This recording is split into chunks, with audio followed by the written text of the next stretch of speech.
wabarakatuh. Selamat siang Bu, mohon maaf ini saya mengganggu waktu Ibu sebentar untuk kita nanti ngobrol bertanya-tanya bercakap-cakap nih Bu, mohon waktunya apakah diperkenankan? Ya, terima kasih Bu Nia. Monggo saya persilahkan dengan terbuka untuk penjenengan memerlukan jawaban dari saya. Apa yang penjenengan butuhkan nanti saya siap, semampu saya akan saya jawab. Oh iya, terima kasih ya Bu, ini tentang dilema etika ya Bu. Saya mau bertanya kepada Bu Tutik, selama ini bagaimana Ibu dapat mengidentifikasi kasus-kasus yang merupakan dilema etika Bu, atau dilema etika itu atau bujukan moral Bu, bagaimana Anda dapat mengidentifikasi kasus-kasus tersebut Bu? Iya, sebelumnya mungkin ada kasus-kasus seperti itu. Untuk itu saya harus menentukan, memastikan apakah itu tentang dilema etika atau bujukan moral itu untuk kepentingan pribadi, individu atau organisasi ataupun golongan ataupun suatu kelompok ataupun secara universal. Itu saya mengidentifikasi seperti itu dulu. Ya. Oh, berarti nanti Ibu mengidentifikasi kasus-kasus itu tersebut ya Bu, Yeah. termasuk itu tadi antara kepentingan pribadi atau kelompok gitu. Yeah. Oh ya, untuk selanjutnya nih Bu, untuk pertanyaan Yeah. selanjutnya yaitu bagaimana Ibu menjalankan pengambilan keputusan di sekolah Ibu, terutama untuk kasus-kasus di mana ada dua kepentingan yang sama-sama benar Bu, atau sama-sama mengandung nilai kebajikan. Iya. Karena itu harus saya putuskan salah satu. Iya. Dan di mana suatu keputusan yang saya putuskan itu harus memutuskan salah satu. Jadi saya harus memilih prioritas mana yang saya tetapkan sebagai kebijakan tidak merugikan orang lain.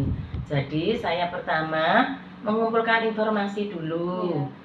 Terus saya menilai dan menentukan akhir dari ketetapan saya itu agar tidak merugikan pihak-pihak yang saya tetapkan antara dua kepentingan tadi.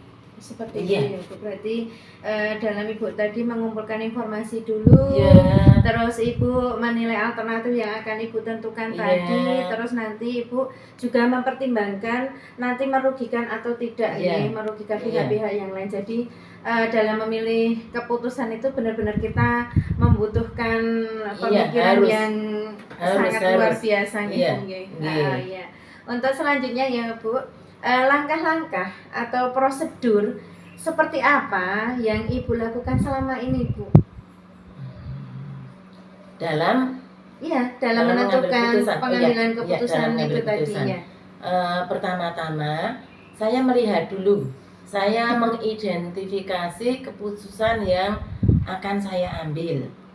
Setelah saya menentukan mengidentifikasi, saya mengumpulkan dari identifikasi itu saya kumpulkan sebagai bahan informasi yang sesuai. Setelah saya kumpulkan informasi itu, saya menentukan, saya mencari solusinya, solusi alternatif bagaimana kedepannya saya bisa mempertimbangkan apakah ini yang saya tentukan ini ataupun itu, saya harus mempertimbangkannya dengan tidak hanya melalui hati saja, tetapi juga harus menentukan melalui pikiran yang nalar, yang bijak seperti itu. Terus untuk itu saya memilih dari jumlah alternatif itu. Setelah itu saya ambil tindakan. Dari tindakan itu saya putuskan bagaimana ketentuan ini yang baik ataupun yang buruk seperti itu. Jadi agar tidak merugikan yang lain, saya harus menentukan baik ataupun buruknya suatu tindakan yang saya tetapkan.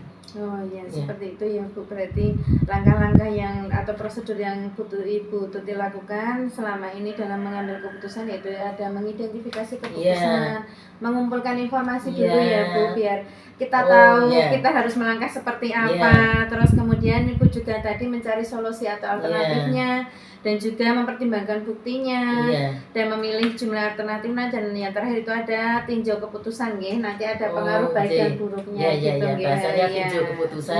Meninjau keputusan ya. Untuk selanjutnya ya Bu Tuti, hal-hal apa saja yang selama ini Ibu anggap efektif dalam pengambilan keputusan pada kasus-kasus dilema etika yang Ibu hadapi? Iya. Untuk diri saya menganggap lebih efektif saya dalam mengambil keputusan atau kasus-kasus dilema, yaitu dengan berpikir berbasis rasa peduli juga. Jadi saya ada nilai moral yang saya terapkan seperti itu. Oh iya Bu, berarti Ibu nanti berbasis dengan rasa peduli nih Bu, karena nanti berkaitan dengan moral, moralnya ya Bu ya. Jadi seperti itu secara efektifnya ya. Untuk selanjutnya ya Bu, hal-hal apa saja yang selama ini merupakan tantangan nih Bu dalam Ibu mengambil keputusan dalam dilema etika ini? Pasti ada tantangannya. Nah, hal-hal apa saja yang selama ini merupakan tantangan dalam pengambilan keputusan pada kasus-kasus yang dilema etika yang selama ini Ibu Tuti hadapi Bu? Iya, terima kasih. Karena kita dihadapkan kepada tidak hanya secara individual mungkin, tetapi kelompok, organisasi ataupun masyarakat luas. Jadi saya sering dihadapkan dengan kondisi rasa keadilan lawan rasa kasihan. Rasa keadilan yang saya tetapkan ataupun rasa kasihan. Jadi kondisi kebenaran lawan kesetiaan. Seperti itu. Jadi saya menetapkan antara lawan padan kata itu seperti yang saya pakai. Ya Bu, berarti dalam tantangan Ibu mengambil keputusan itu berarti Ibu Bu, ada dilema dilema etika. Nah, dilema etika itu harus merasakan seperti itu. Sering menghadapi kondisi yang seperti itu ya Bu, ada antara individu melawan masyarakat, kepentingan individu secara pribadi melawan masyarakat, dan juga ada kondisi rasa tentang keadilan, juga merasa kasihan gitu. Terus ada kondisi juga tentang kebenaran melawan kesetiaan, dan juga ada kondisi yaitu jangka pendek melawan jangka panjang, karena nanti kasus itu pasti berkaitan, kadang ada jangka pendeknya dan ada jangka panjangnya Ibu. Seperti itu. Untuk selanjutnya ya Bu Tuti, apakah Ibu memiliki sebuah tata cara atau jadwal yang tertentu dalam sebuah penyelesaian kasus dilema etika? Apakah Ibu langsung menyelesaikan di tempat atau memiliki sebuah jadwal untuk menyelesaikannya dalam bentuk atau prosedur seperti apa yang Ibu jalankan? Untuk selama ini saya bahasanya kok tidak memiliki tata cara yang jadwal itu, tapi secara terstruktur saya sebagai pemimpin, sementara ini saya menyelesaikan kasus yang saya selesaikan selama ini, yaitu kasus tersebut agar tidak merugikan pihak-pihak terkait. Sedangkan untuk kasus yang perlu penanganan lebih lanjut, saya musyawarahkan dengan teman-teman sejawat yang ada di lembaga saya. Apabila kasus itu membutuhkan penanganan yang lebih di tingkat jenjang lebih tinggi, karena saya juga berada di bawah naungan yayasan, sedangkan saya itu juga harus berkoordinasi dengan yayasan yang ada di lembaga kami, karena saya mempunyai orang tua maupun yang dinamakan ibu pengurus yayasan maupun komite, jadi saya bisa matur ke beliaunya bagaimana pengambilan keputusan ini agar kedepannya tidak merugikan semuanya. Seperti itu ya Bu. Iya. Jadi dalam pengambilan keputusan itu tadi Ibu tergantung kondisinya ya Bu. Iya. Seandainya bisa diselesaikan langsung di tempat, nanti bisa diselesaikan. Tapi kalau seketika itu belum bisa diselesaikan, nanti Ibu bisa kita berkolaborasi dengan teman sejawat dan juga minta ke yayasan gitu, berkoordinasi dengan yayasan. Sehingga masalahnya itu kita menghadapi masyarakat yang seperti apa ataupun wali murid atau apa, tinggal kasusnya. Iya, tergantung kasusnya gitu Bu. Nggih Bu, untuk selanjutnya nggih Bu, adakah seseorang atau faktor-faktor apa yang selama ini mempermudah atau membantu Ibu dalam pengambilan keputusan dalam kasus-kasus yang dilema etika yang Ibu pernah hadapi Bu? Ya.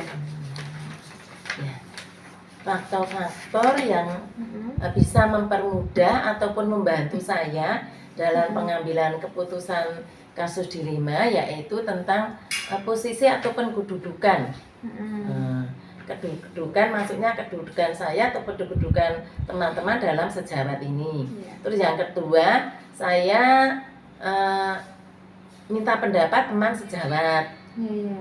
Terus ke intern organisasi, terus ke luar organisasi, dan tersedianya informasi yang diperlukan.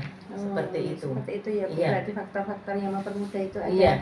Berarti ada teman sejawat, nanti bisa Ibu meminta pendapat juga tentang kedudukan atau posisi Ibu yang sebagai kepala sekolah juga nanti bisa dalam organisasi ada keadaan intern dan ada eksternalnya juga ya Bu, dan melihat mungkin ada informasi dari luar yang akurat seperti itu yang kita perlukan, yang Ibu perlukan. Iya Bu.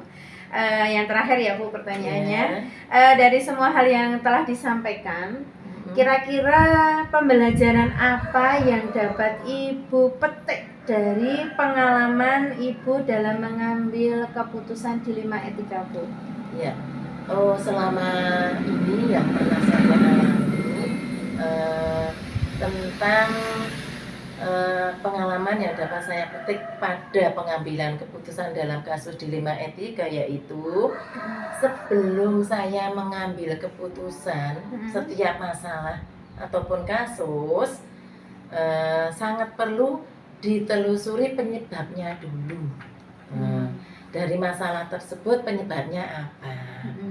Terus setelah itu perlu dipahami definisi tentang dilema etika atau bujukan moral tadi, bahwa dilema etika merupakan situasi yang terjadi ketika seseorang harus memilih antara dua pilihan secara moral, benar tapi bertentangan. Untuk itu sedangkan bujukan moral merupakan situasi di mana ketika seseorang harus membuat keputusan antara benar dan salah. Untuk itu merupakan nilai-nilai kebijakan mendasar yang bertentangan seperti cinta dan kasih sayang, kebenaran, keadilan, kebebasan, persatuan, toleransi, tanggung jawab, dan sebagai nilai-nilai penghargaan hidup. Seperti itu. Seperti itu ya Bu. Berarti itu tadi yang sudah Ibu Tuti sampaikan adalah pembelajaran yang sudah Ibu bisa ambil pengalamannya, Ibu petik pengalamannya dalam mengambil keputusan dilema etika nih Bu. Terima kasih Bu Tuti atas waktunya. Mohon maaf atas saya mengganggu waktunya Bu Tuti. Ini untuk tugas saya sebagai CGP Bu Angkatan 8 Kabupaten Klaten. Terima kasih atas waktunya Bu Tuti. Selamat maju terus Bu Kurnia Dulestari. Semoga kedepannya sukses, tepat belajar seumur hidup. Amin. Terima kasih Bu. Sama-sama. Wassalamualaikum warahmatullahi wabarakatuh. Waalaikumsalam warahmatullahi wabarakatuh. Saat